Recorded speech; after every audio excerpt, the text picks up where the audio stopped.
هنعمل مع بعض النهاردة شوربة خضار خفيفة كده وجميلة ومغذية. أتمنى إن هي تعجبكم.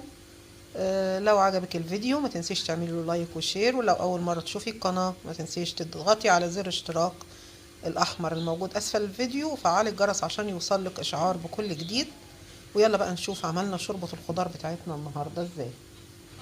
عندي حلة فيها زيت على النار، هحط فيها بصلة متقطعة كده مكعبات، هشوحها لغاية ما ادبلها.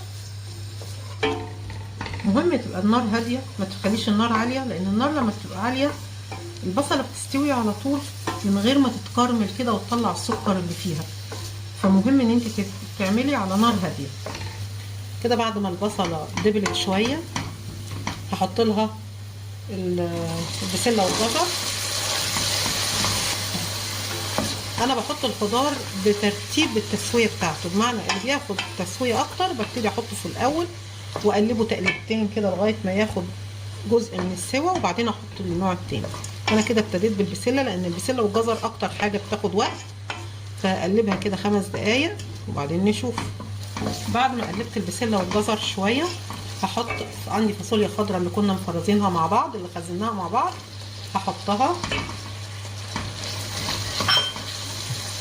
وبرضو هديها تقليبتين. بعد كده هحط البطاطس، بعد كده هحط الكوسه،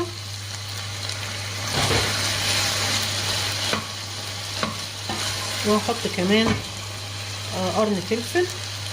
بتحب الحام ماشي، بتحب الرومي ماشي. هقلبهم تقليبتين مع بعض.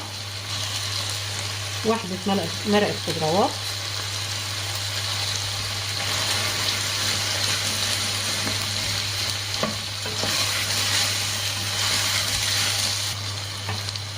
كمون، فلفل اسود.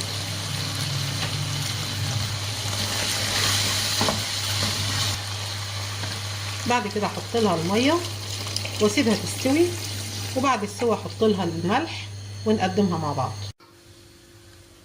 وده كده شكل طبق النهارده. اتمنى يعجبكم واشوفكم في فيديو قريب ان شاء الله.